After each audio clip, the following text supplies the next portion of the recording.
Sa neto makibalita, makialam, matuto at magdesisyon. Tama, magdesisyon ang tama, Skip the scroll and stream at every 36 news stream. Kasama si Justin. Di sa neto makibalita, makialam, matuto at magdesisyon na tama.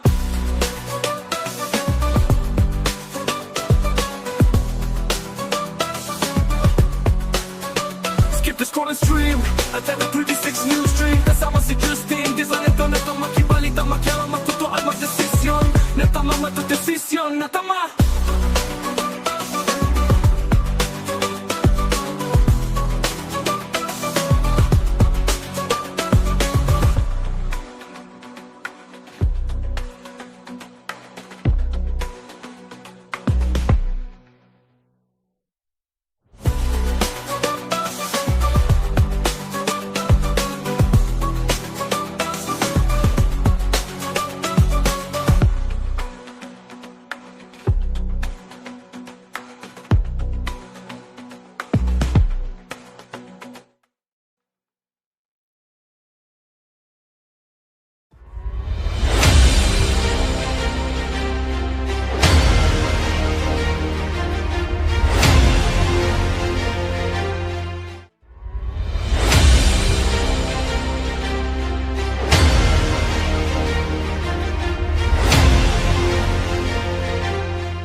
Balitang may paggagamitan. Skip the scroll and stream at every 36 news stream. Kasama si Justin. Di sa neto makibalita, makialam, matuto at magdesisyon. Tama, magdesisyon ang tama, Skip the scroll and stream at every 36 news stream. Kasama si Justin. Di sa neto makibalita, makialam, matuto at magdesisyon na tama.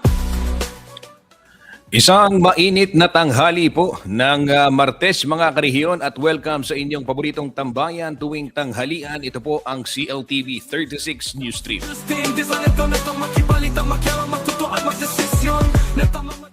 Time check tayo, alas 12:02 ng tanghali. Opo mga karehiyon, May 26, 2026. Marami hong mga balitang binabantayan dito ho sa atin sa Central Luzon. Unang-una na riyan, nakatutok ho ang buong Pilipinas dito po sa gusali na gumuho sa syudad ng Angeles. Wag na ho nating patagalin mga karehiyon. Narito po yung mga detalye o yung mga update kaugnay ho nitong ating special coverage, ating pagbabantay dito po sa ginagawang retrieval operation na ngayon. Opo, retrieval operation na. At dito po sa gumuhong gusali, dyan po sa Barangay Balibago, Angeles City.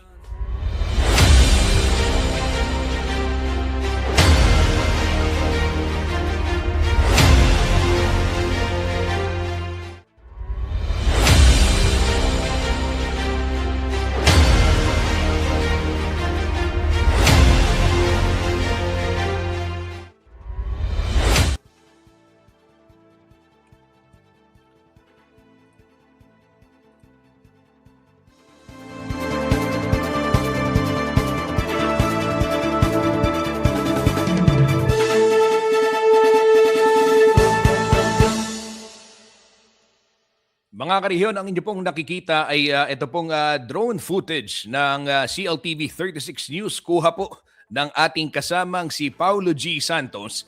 Dito po ay ating ipinakikita yung extent ng damage o yung laki ho ng pinsala dito po sa nangyaring pagguho ng 9-story building. 9-story kasi yun ho yung naka-apply doon sa permit. Yun ho yung nakalagay doon sa mga papel na kanila pong in-apply o yung dokumento, requisitos na kanilang isinumit para ho makakuha ng permit sa pagtatayo ng nasabing gusali. Ano ho ang latest dito ho sa insidente? Narito po ang latest ngayon mga karehiyon. Para ho sa lahat ng mga nag-aabang at nakikibalita, alam natin maraming interesado rin. Ito, tinapos na po yung tinatawag na search and rescue operation. Opo. At sinimulan na itong retrieval operations dito po sa Gumuhong Gusali sa Angeles City. Ito po ay matapos makumpirmang wala na pong tinatawag na signs of life o yung senyales ng buhay.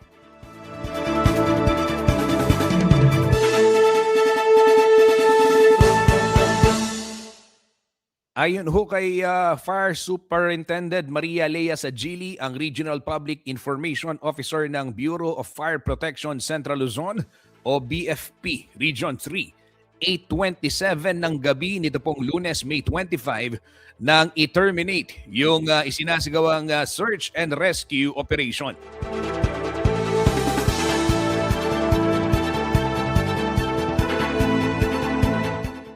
Sa ginanap pong operational briefing ng Unified Command, nito pong umaga binigyang diin na nananatili pong prioridad ang kaligtasan ng mga responder habang tinitiyak ang pag-recover sa mga labi ng mga biktima ng may dignidad.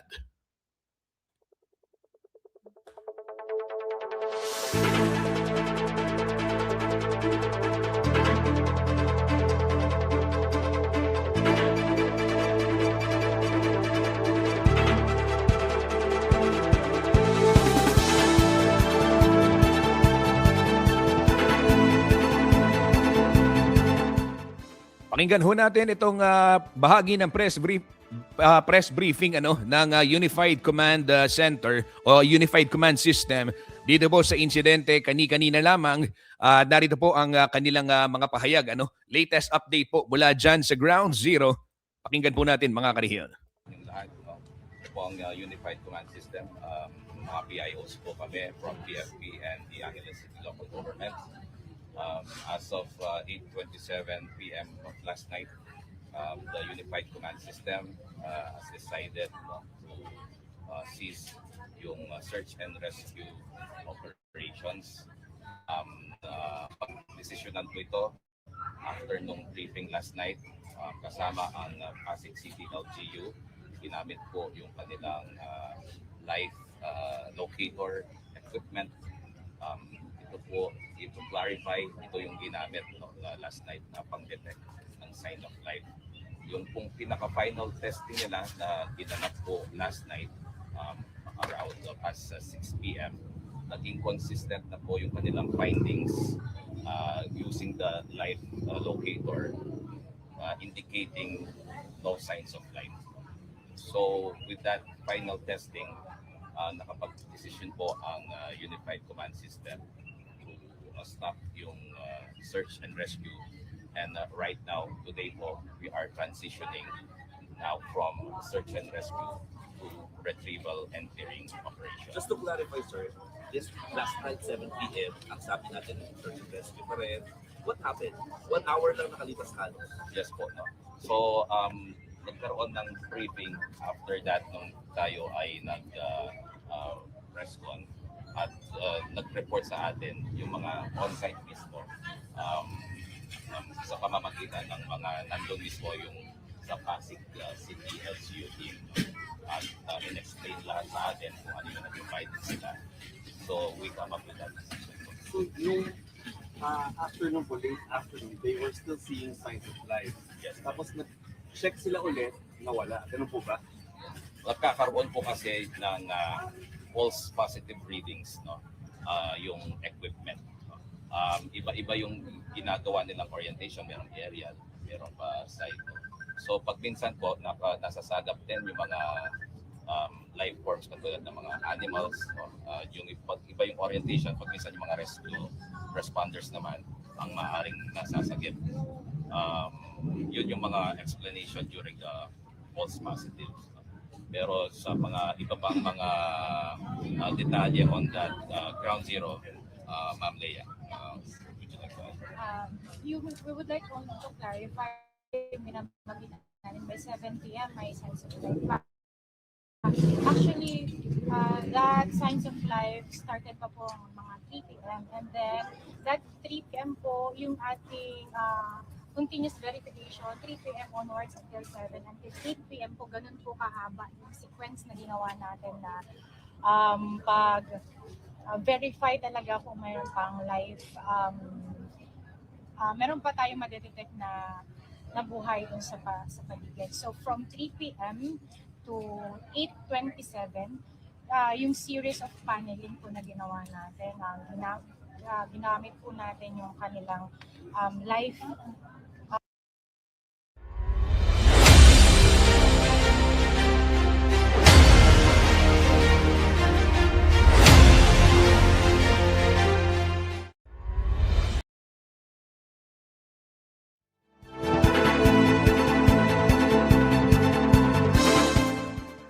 Atin pong narinig ang tinig nitong mga tagapagsalita ng Unified Command System dito po sa insidente ng pagguho. So malinaw ho yung pinapaliwanag, narinig ho natin yung paliwanag ni Fire Superintendent sa Gili kaugnay nitong signs of life na sinasabi dahil meron nga ring tinatawag na false positive reading. Ibig sabihin kahapon bandang 3:00 sinasabi meron daw na tonton na signs of life. Kung matatandaan ho ninyo, atin hong naipalabas din yung briefing kagabi. Na i-live natin yan sa ating YouTube channel at dito ho sa ating Facebook page. Kaya mag-subscribe na ho kayo sa ating YouTube channel at CLTV36 Official. At ito ho, na i-live natin ito. Sinasabi na 3 teams Merong mga team mula ho sa iba't ibang LGU doon sa Pasig meron meron din sa ibang mga bayan yung merong gamit equipment yung thermal scanner. So kanila hong na-scan at merong heartbeat. Yun ho yung sinasabi. Subalit gaya ho ng nabanggit hindi na po ulit nakita yung sinasabing signs of life na yun. Kaya naman ho ay pasado 8:27 kagabi ay formal na tinerminate yung tinatawag na search and rescue operation. So ipapaliwanag ko lang ano ho yung kaibahan. Pagka merong trahedya gaya ng pagguho ganito o di kaya naman landslide, baha o kung ano pa mang ibang trahedya, yung unang gagawin ay yun nga yung search and rescue. Hahanapin at ililigtas yung mga buhay na pwede nilang maligtas doon sa lugar. At gaya ho ng aking nabanggit at pinaliwanag din kanina, dahil wala na pong signs of life na tinatawag o senyales na mayroong buhay doon sa lugar, ay wala na pong mare-rescue kasi ang re-rescue buhay. So, ibig sabihin, retrieval na ho sila ngayon. Ito na ho yung pagkuha ng mga labi ng mga biktima. So doon sa datos po na naibigay kagabi at doon sa datos na inanunsyo nung tapusin po itong search and rescue operation ay umabot po sa bilang na 4 yung nasawi. Doon sa ito ho yung mga nakuha nila na ilabas. So 17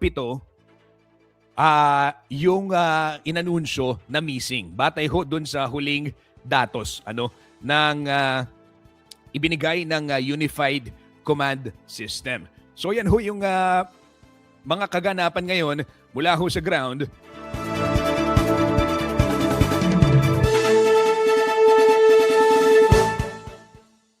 At kahapon nakita rin ho natin yung panawagan ng mga pamilya kabilang ho dun sa mga syempre yung kanilang inaasahan. Yung isang nakapanayam natin, isang nanay, ang sinasabi, kahapon ito kung buhay, sana po mahanap na at makauwi kami. Kung patay po, wala na kaming magagawa. Napakahalaga ay makuha, mahanap po yung katawan nila. So ayon ho sa mga rescuers, ayon ho sa Unified Command System, prioridad pagka ganitong sitwasyon, syempre unang-una, yung kaligtasan ng mga responder. Abay, totoo yan, kahit naman ho sa atin sa pagbabalita. Prioridad yung kaligtasan dahil paano ka makakaresponde, paano ka makakatulong, ika nga, kung ikaw mismo ang nasa panganib na. At ito ho, mga karehiyon, alam natin maraming mga iba't ibang saloobin kaugnay nitong insidente. May mga nagsasabi, mabagal ang rescue. May nagsasabi, bakit inabot ng ganito, bakit ganyan.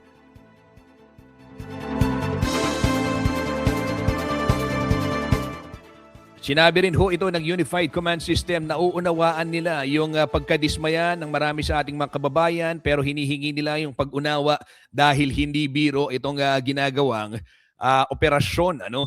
At hindi basta-basta pwedeng gumamit ng mga makina. Ito, mano-mano nga yung kanilang galaw dahil sakaling gumamit ho sila ng mabibigat na makina o heavy equipment kung tawagin, abay, pwede pang magdulot ng labis na paggalaw o dun sa area o dun sa site at posibleng gumuho pa o mas mahulog ito hong mga tipak ng bato. Kaya naman ganun na lamang ho kaselan itong kanilang gawain. At ito ho mga karehiyon, sasabihin nila, yung mga netizen, alam ko marami ring nagko-comment, pero ito po, ako personally, nandyan ako, nakita ko sa ground, saludo po sa mga tauhan ng BFP, ng PNP. Ito hong Air Force, Coast Guard, lahat po, CDRRMO, Disaster Unit, mga volunteers, Red Cross, DSWD. Dahil sa oras po na habang kayo ay nagko-comment, lalo na yung mga, hindi ko naman linalahat, di ba? Pero may mga trolls kasi na bash. Di ba? Yung mga rage bait kung tawagin, sa mga oras po na kayo ay nagko-comment sa inyong cellphone, may mga sinasabi, ito pong mga rescuer, ito, yung sistema, alam natin, maraming kailangang ayusin sa sistema. Nandyan ho tayo, lalo na sa pagdating sa disaster response, hindi malayo pa ho yung Pilipinas talaga kumpara sa mga ibang bansa. Pero ito po, itong mga tao, habang tayo ay natutulog ng masarap, mahimbing, meron ho tayong mga responder na hindi umuwi sa kanilang mga tahanan para ho tumulong dito ho sa paghahanap ng ating mga kababayan na posibleng natabunan ng pagguho. So, ito ho, sana yun din. Meron nga mga post, ito yung sabi ng ibang mga responder, pinapost din nila. Ito ho yung hindi nakikita ng iba. So, mula ho dun sa mga back-end hanggang dun sa yung nagdi-deliver ng pagkain, yung nagbabantay ng mga checkpoint, yan ho mga karehiyon, mga totoong tao nakikita natin sa pagkaganitong may trahedya, meron hong dynamic at pagkakaisa o yung pagkakaisa yung komunidad natin. So ito po mga totoong tao ito na hindi po umuwi sa kanilang pamilya, nag-overnight, umuulan, tuloy-tuloy para ho magbantay. Why am I saying this? Sinasabi ko lang yung other picture kasi po talagang sa balita nakikita lang natin etong biktima, etong mga ganitong kwento pero may mga responder ho tayo na makikita niyo hapong-hapo na po sila at saludo po sa lahat ng nakikisa at nagbibigay ng kanilang effort at kakayahan para ho matulungan yung ating mga kababayan na ang dasal pa rin natin sa kabila ng pagtatapos ng search and rescue operation yung sana may milagro, sana ay meron pa silang mailigtas na buhay mula doon sa lugar na iyon.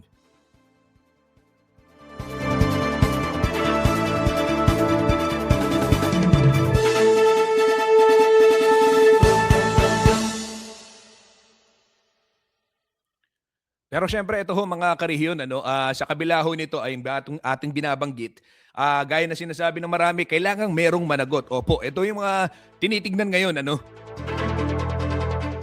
Sino ang dapat managot? Kailangang merong managot at merong magbigay hustisya dito ho sa mga biktima ng nangyaring pagguho ng siyam na palapag na gusali. Siyam on paper. Sa papel ho, hindi yung aktual. Dahil sa aktual, base na rin ho sa mga personal accounts ng mga pamilya nito hong mga biktima, nakukwento sa kanila na padagdag ng padagdag itong flooring o yung floors ng kanilang itinatayong gusali. Yung in-apply ho kasi ay 9th floor o 9 floors rather, and yun pong ikasampung floor ginawa ho nilang pool area at meron pang idinagdag. So batay ho dun sa account na atin na nakausap, itong asawa ng isa ho sa mga manggagawang nandito. posible pa daw abutin ng 12 yung kanilang ginagawang gusali, ano?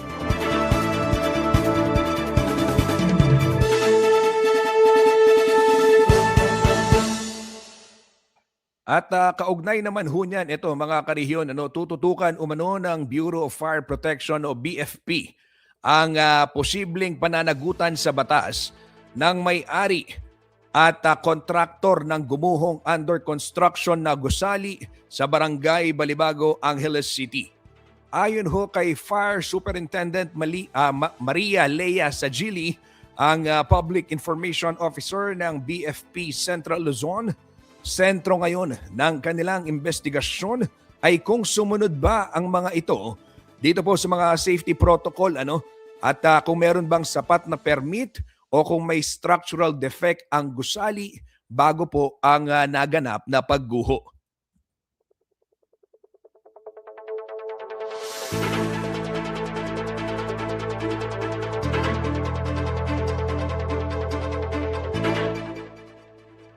Matatandaang dati nang ipinahinto ang operasyon ng Golden Years Construction and Steelworks dyan ho sa may Teodoro Street, corner Oak Street, ano, Barangay Balibago, Angeles City, dahil sa mga paglabag doon sa mga occupational safety standards, ano, taong September ng 2025, last year, ay sila po'y binigyan ng work stoppage order ng DOLE Central Luzon.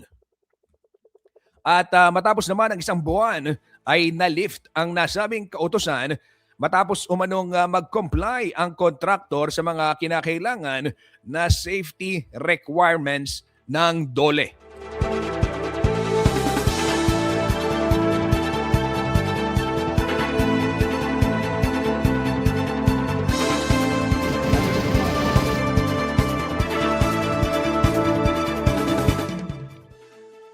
Subalit ayon ho sa Bureau of Fire Protection, nakadepende sa pinal na resulta ng kanilang pagsisiyasat kung anong mga partikular na legal case at structural violations ang posibleng kaharapin ng pamunuan ng gusali at ng kontraktor.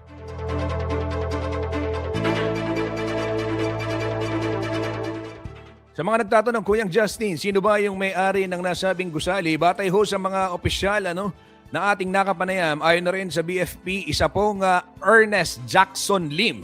Okay? Ang pangalan, ang nagmamahi-ari dito po sa gusaling ito.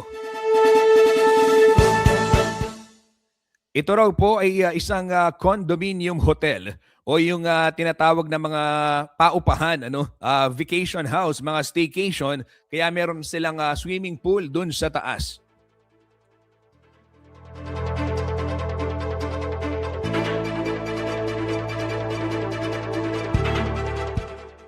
Batay ho sa update din mula ho sa Unified Command System ay nabanggit ho ni Ginoong J. Pelayo, ang Public Information Officer din ng Angeles City, na hindi pa nila makontak itong may-ari ng nasabing gusali. Nagpakita yung mga unang nagpakilala, yung nabanggit din ni Mayor John Lasatin, doon sa ating live interview sa kanya, may mga dumating, nagpakilalang kaibigan ng may-ari at nakibalita lamang, but after that, hindi na rin nila makontak ito pong may-ari. So patuloy po yung pakikipag-ugnayan ng mga otoridad dito po sa may-ari ng gumuhong gusali, dyan po sa may Barangay Balibago, Angeles City.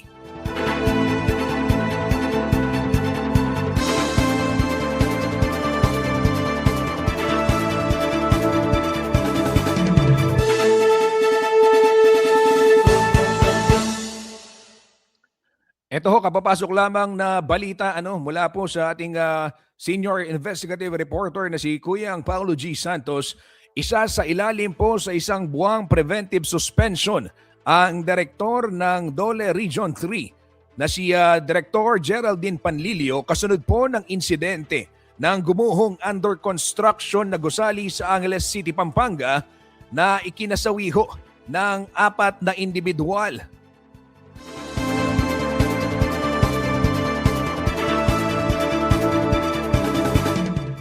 Patuloy din hong iniimbestigahan ng mga otoridad ang pananagutan at posibleng paglabag kaugnay ng trahedya. habang sa kasalukuyan ay kinukuha po ng CLTV 36 News ang panig ni Direktor Panlilio kaugnay ho nitong development na ito.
Ito ho mga karehiyon, isang magandang balita naman kaugnay pa rin ng search and rescue operation o yung katatapos lamang na search and rescue operation dahil sa kasalukuyan po ay retrieval operations na yung ginagawa. At gaya ho ng aking nabanggit kanina ay tinapos po kagabi 8:27 ito pong search and rescue operations dyan po sa Gumuhong Gusali sa Angeles City. At ito po kabilang ho sa mga na-rescue nila itong aso, alaga po ng foreman sa construction site. Ayon ho sa mga responders mula po sa Bureau of Fire Protection Central Luzon, ay bigla na lamang lumabas ito pong cute na aso. At lumapit sa kanila mula po dun sa guho. So papakita ko, may litrato, yung aso nandyan po sa ilalim. Ayan. At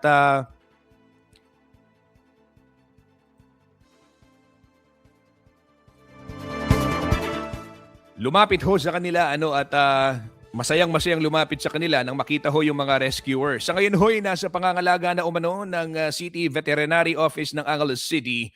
Ito pong aso para po sa karampatang check-up at pag-aalaga.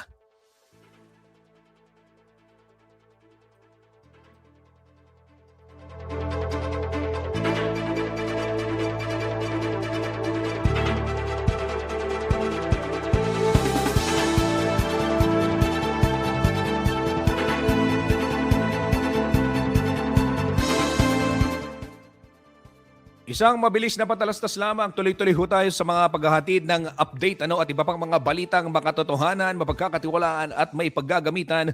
Huwag ho kayong bibitiw, magbabalik po ang CLTV 36 Newsstream Special Coverage dito po sa Gumuhong Gusali sa Angeles City.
Nagbabalik po ang CLTV 36 News Stream.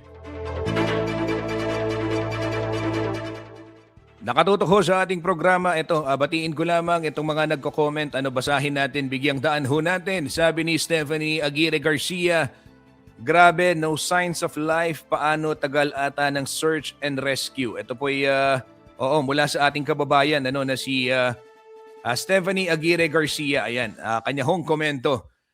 Sabi naman ni Marisa Alimon Sorin, tanong ko lang po sir, bakit po parang konti yung mga pamilya na nakita ko po na naghihintay sa labas? Kala ko po kasi nasa 17 po kataong nasa loob, nasa na po yung mga pamilya nila. Yung iba hong mga pamilya, naka-stay ho sila dyan ho sa may sa barangay hall po ng Balibago. Doon ho nananatili. Meron hong tent dito sa ground, pero syempre gawa ho ng matinding init ay siguro meron din na nagsistay na dun sa ground. At dun sa nakapanayam natin, yung iba ho kasi mga karehiyon, ito rin hindi nila kayang bantayan, tutukan ng pangmatagalan ho itong mga retrieval o yung search operation dahil meron din silang trabaho. Yan po sinabi mismo sa atin ng ating mga kapanayam, eto hong mga pamilya nito pong mga biktima. Sabi pa ni Stephanie Garcia, sana ma-retrieve lahat ng bodies, sana maging peaceful ang mga victims. Stay safe din sa mga nag-search and retrieve. Ayan, at nakatutok din sa ating programa si Yoy Manalo ng Barangay Santo Domingo, Binalin, Pampanga. Pagbati pala sa mga Ninja Boys ng San Isidro, Guagua, Pampanga. Ayan. Shout out sa inyo at sa Mandap family. Ayan. Tuloy-tuloy ho tayo sa ating balitaan ngayong tanghalian. Ayan, after po nating bigyang daan itong komento ng ating mga kababayan na nakatutok po dito sa ating live streaming. Dito po sa ating news stream. Live ho tayong napapanood, hindi lamang sa Facebook page. Live din tayo sa YouTube channel ng CLTV 36. Ganyan din po sa ating telebisyon via Signal Channel 115 Luzon, Visayas at Mindanao. Live din tayo sa Air Cable Converge Channel 71. At dito po sa Kalakhang, Pampanga, Free TV Channel 36.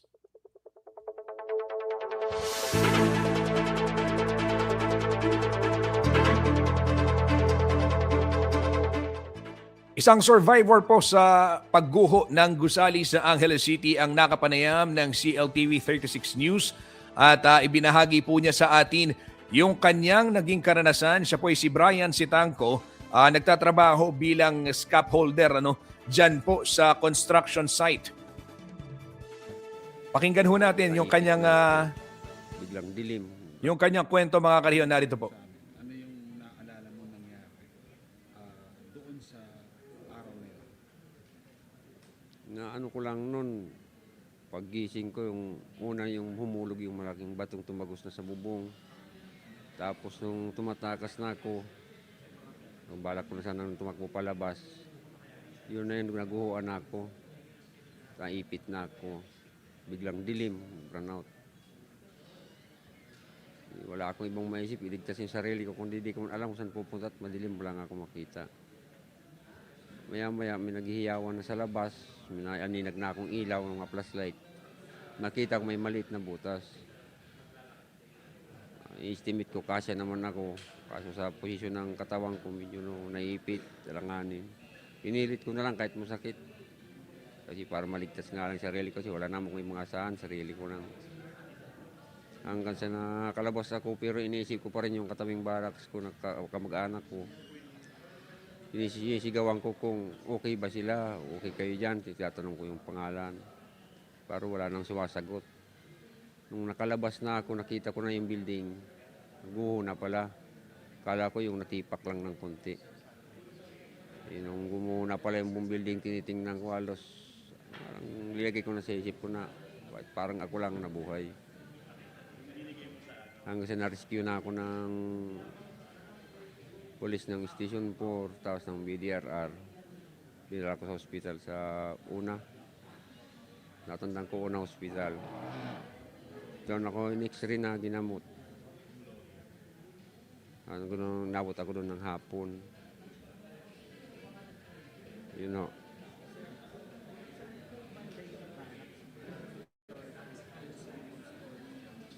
Nasa ground floor kami. Sa gilid ako ng bakod.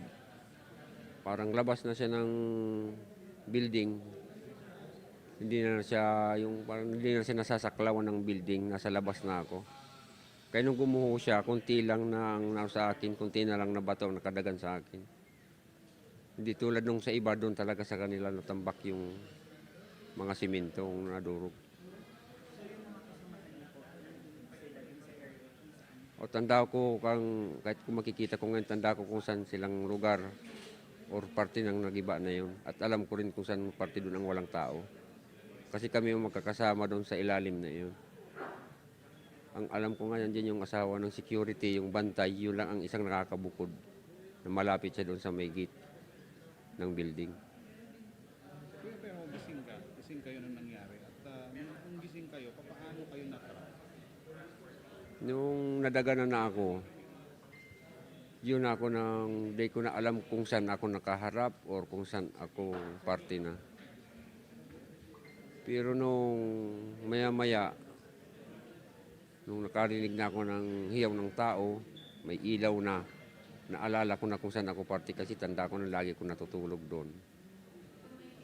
Kaya umatras na ako ng umatras kasi doon na ngayong ilaw, alam ko kalsada na yun. Kasi alam ko bagod na yun. Gising po kayo. Ay nung unang mangyari, tulog pa ako noon. Nagising lang ko nung nilaglagan ako ng bato bago nag-giba yung building. Bago ko nandaganan. Paano ho kayo nakahiga sa... Naiduyan ako ng net na kulay itim. Yung ginagawa namin pangharang sa bato para hindi lumampas sa kalsada. Nagputol ako ng konti ginawa kong duyan. Kasi pag minsan ayaw ko dun sa deck maghiga, mas malambot kasi dun sa duyan para ma-presko. Doon ako natulog. Ngayon, nung nagiba na yun din ang nakabalot sa akin, pinunit ko pa yung duyan. Ang ipinunit ko na nga lang yung mga basag na simento. Kasi yun lang naman yung ibang matalim na makita ko. Hanggang sa nabutas ko yung duyan, hanggang sa nakalabas na ako. Okay. Kuya, ngayon nandito yung iba't ibang ahensya ng gobyerno, yung barangay, tinutulungan din kayo, tsaka yung sa LGU. Anong masasabi niyo na nagtutulungan yung gobyerno para makatulong sa inyo, makabawi sa inyo? Maraming salamat po talaga sa tulong na inabot sa amin. Malaking tulong po talaga sa amin yun. Kasi yung sa tulong na inabot sa amin, unang-una paano po problema yun, paano kami uuwi. Tulad sa akin na walang natira. Tapos yung pag-uwi pa namin, parang uwi kami, walang-wala rin. Salamat sa tulong ng barangay, ang DSWD. Maraming salamat po talaga at natulungan nyo kami. Anak ko po. Ano ba naman? Ferdinand Arrogante. Ilang taon na po siya? 30 years old po. So, taga saan po kayo? Taga Quezon Province po kami. Kailan po kayo nandito? Kahapon pa po, nung nabalitaan namin sa social media, nagtakbo na kami rito. Nag-ano na kami ng pamasahe namin para makarating kami rito. Ano po yung unang sabi sa inyo? Ano po yung sabi sa inyo? Yung mga nag-aaral? Wala pa po eh. Sabi, hindi pa po nila nare-rescue. Wala pong nakakaalam kung buhay o patay. Basta sabi nila may buhay para umaasa ko na buhay pa yung anak ko. Ang gusto ko lang talaga makita siya. Makauwi na kami ng Quezon. Yun lang naman po hinihiling ko eh. May ano po yung huling conversation niya, yung pag-uusap niya naman Kailan po? Nung Friday ng gabi, kausap niya yung anak niya kasi may anak siya, 2 years old ako nag-aalaga. Kasi wala na rin siyang asawa, namatay na, 1 taon pa lang din namamatay. Kaya yun, sila lang magkausap.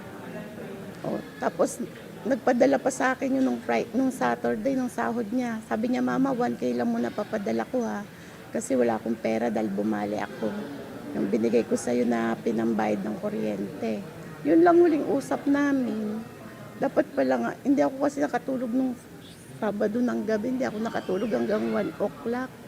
Dapat pala tinawagan ko siya. Kaya pala siguro gano'n yung isang ina. Parang nararamdaman, di ba? Kung alam ko lang, tinawagan ko na siya. Kasi gising siya kung mangyayari yung gano'ng sako na makakagawa siya ng paraan. Hindi katulad ng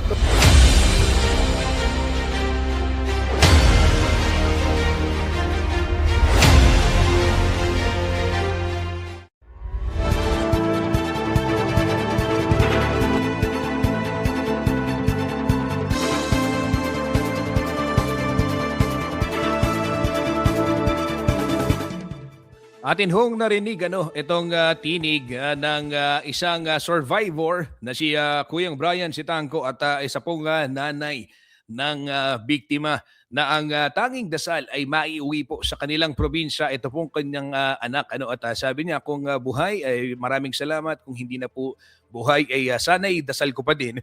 Maiuwi ko yung kanyang katawan at merong makatulong sa amin dahil hindi po biro yung gastos din sa pag-transport ng mga labi. Sa puntong ito, makikibalita muna tayo kay Kuyang Paulo G. Santos na kanina lamang galing ho dyan sa may construction site at nakibalita rin dito ho sa City Engineering's Office upang matuntun. Ano nga ba yung iba pang mga ika nga posibleng naging sanhi? At ano yung dapat nating malaman kasi marami hong mga tanong ngayon. May permit ba yan? Bakit ganyan yung sinasabing 9 story? Bakit umabot sa ganito? So eto po, Kuya Paulo, isang magandang tanghali, magandang hapon. Mainit na hapon sa iyo, Paulo G. Ano ang latest dito sa development kaugnay ng investigasyon natin dito sa Gumuhong Gusali?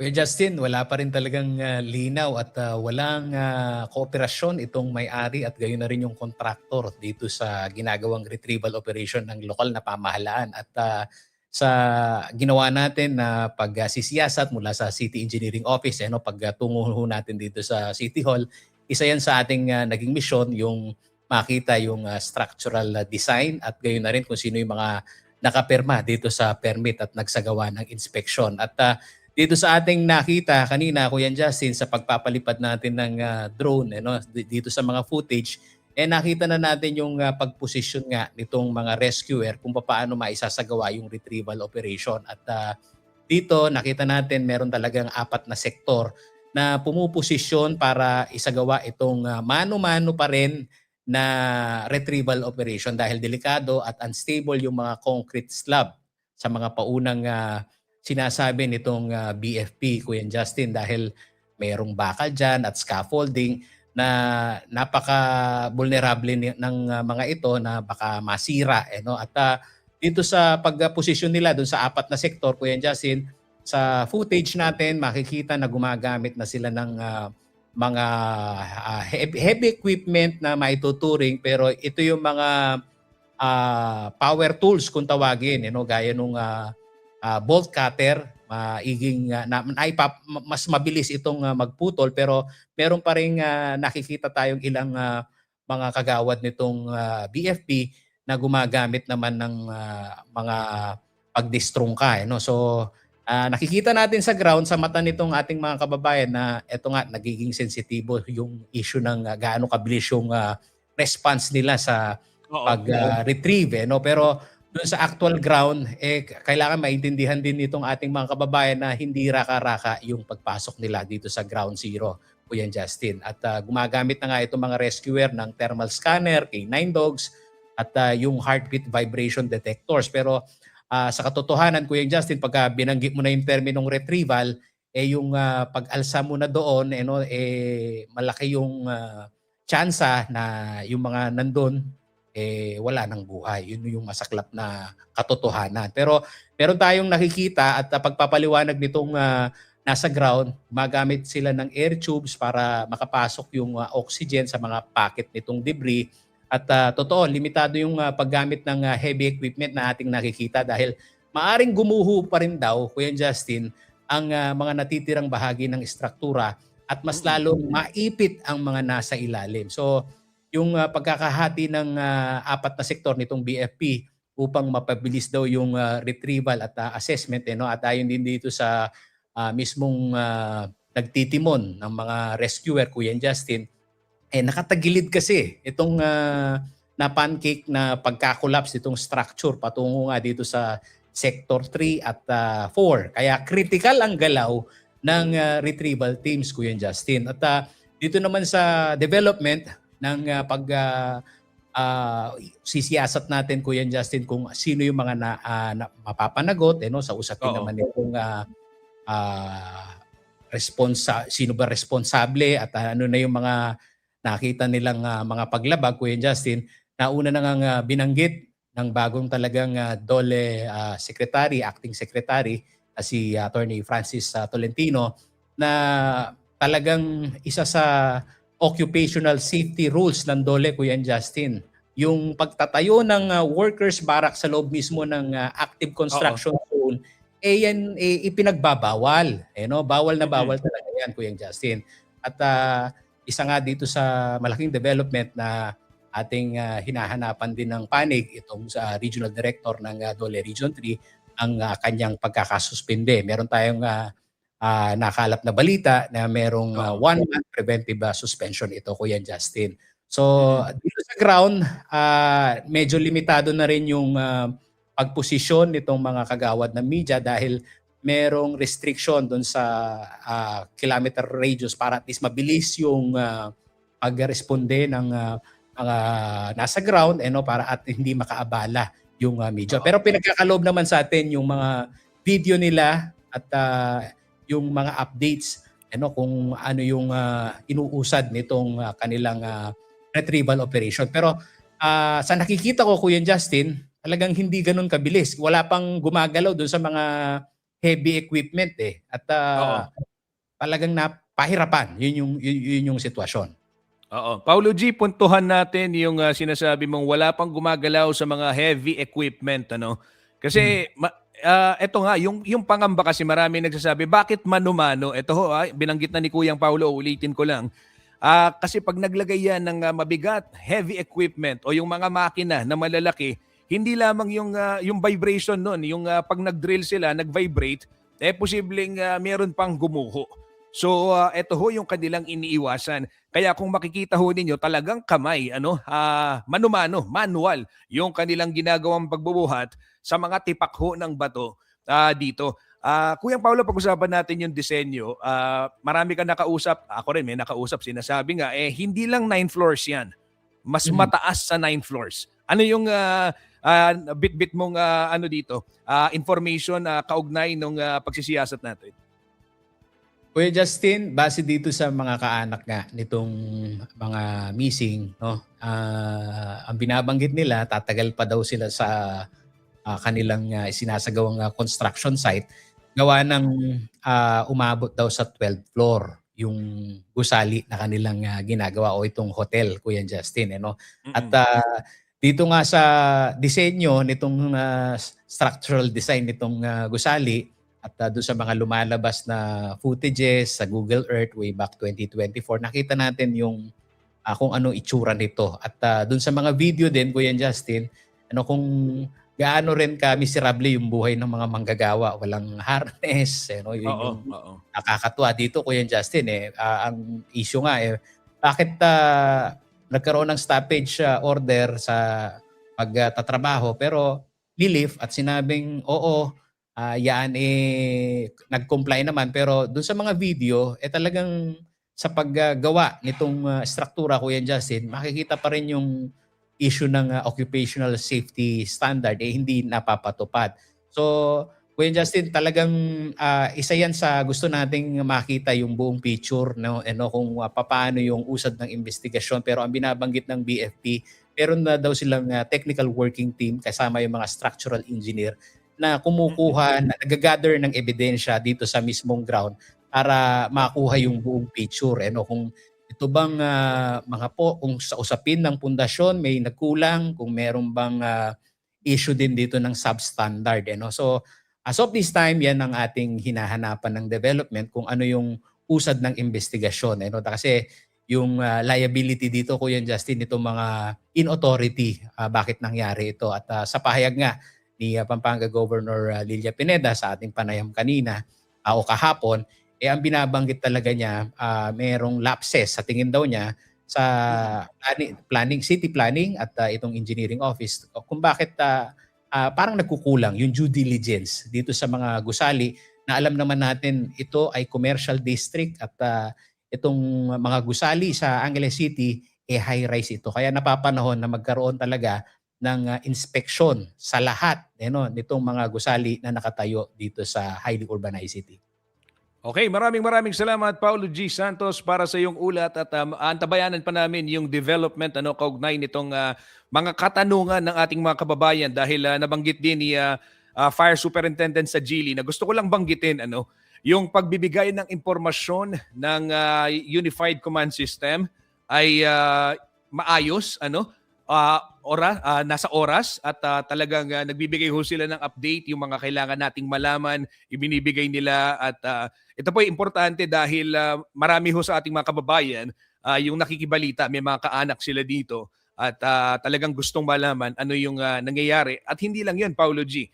Yung nangyaring insidenteng ito, hindi lang yung mga na-trap na doon sa ilalim, yung apektado dahil yung community doon sa paligid, may mga nakasarang kalsada, mga negosyong nasira, wala pang kuryente as we speak kagabi. Ewan ko lang ngayon kung naibalik na rin, pero mangilan-ngilan, tama ba?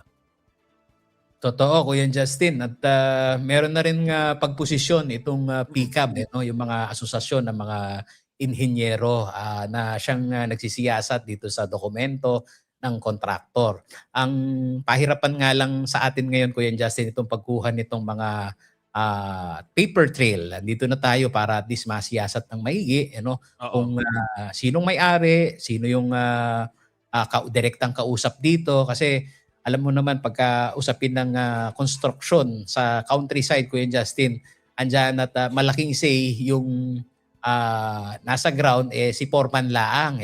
Pero pagka tinignan mo na yung angulo kung sino yung responsable dito sa mga manggagawa, diyan na nagkakaproblema, Kuya Justin, kasi yung mga construction worker yan dayo pa Kaya itong syudad, itong LGU, gusto din niyang maging klaro kung sino talaga yung mga workers na nandyan sa ground at yung pagbibigay din ng impormasyon talagang yan hindi basta-basta na lang, Kuya Justin, kasi ayon dito sa BFP, Kuya Justin, 16 hanggang 17 yung nananatiling missing. Depende sa validation nitong kanilang master list. At bumaba naman mula 17 to 16 yung missing persons matapos nga lumutang ang isa sa unang naiulat, Kuya Justin, na nawawala at personal na nagtungo sa CSWDO upang ipaliwanag na wala siya sa building nang mangyari ang collapse. So isa din yan sa napakasensitibong usapin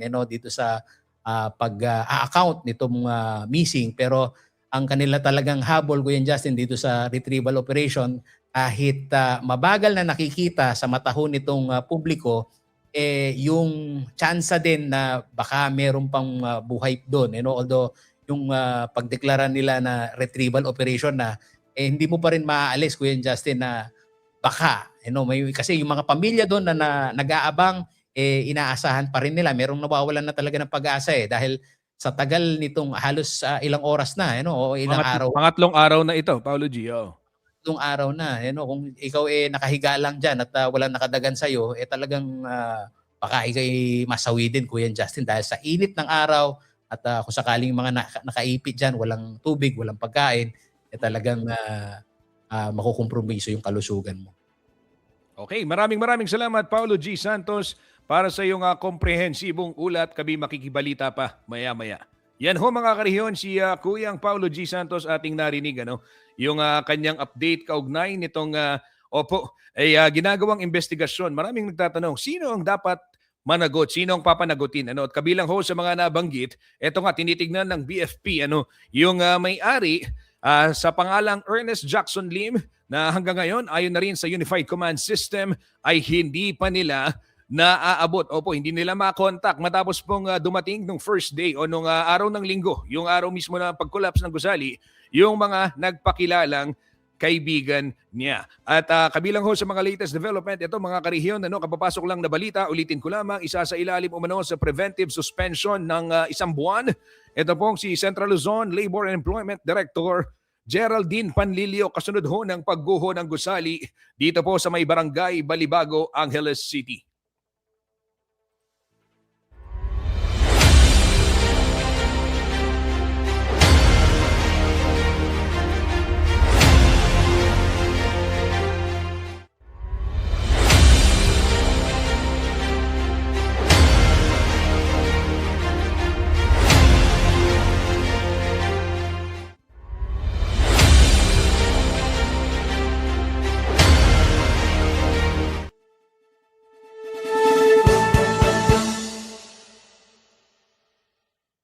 Sa iba hong balita mga karehiyon, balitang sports naman tayo. Ito ho ay itong mga manlalaro ng Central Luzon 895 na kinatawan po ng Central Luzon Regional Athletic Association o CLARAA ang makikipagtagisan ng lakas at galing sa 2026 palarong pambansa na ginaganap po ngayon dyan sa may Agusan del Sur. Sabay-sabay hong nagmarsya ang buong delegasyon ng rehiyon sa engranding opening ceremony na isinagawa dito sa may Datu Lipus, Makapandong Governor D.O. Plaza Sports Complex dito pong Lunes, May 25. Sa temang Unlocking the Future Through Sports, kakaharapin ng Central Luzon delegates ang mahigit 10,000 kabataang atleta mula po sa 18 regional delegations sa buong bansa. Kabilang na po ang National Academy of Sports at Philippine Schools Overseas.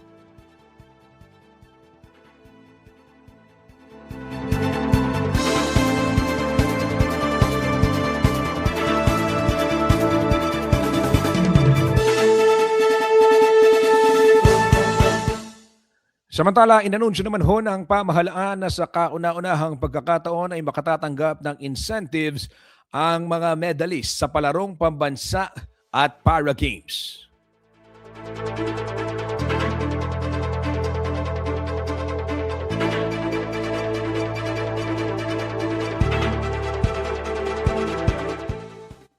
Time check muna tayo at 12:57 na ng hapon.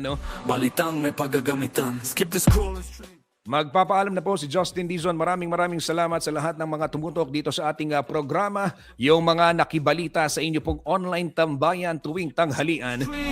At every 36 news stream. Kasama si Para ho sa mas maraming balita at iba pang content, i-follow po ang ating social media pages. Mag-subscribe na rin kayo sa ating YouTube channel at CLTV 36 Official. At i-follow at i-like ito pong CLTV 36 News sa Facebook page para po sa mga update ng mga balitang makatotohanan, balitang mapagkakatiwalaan at balitang may paggagamitan. Sa ngalan po ng buong puwersa ng CLTV 36 News and Current Affairs, ako po si Justin Dizon. Maraming salamat po.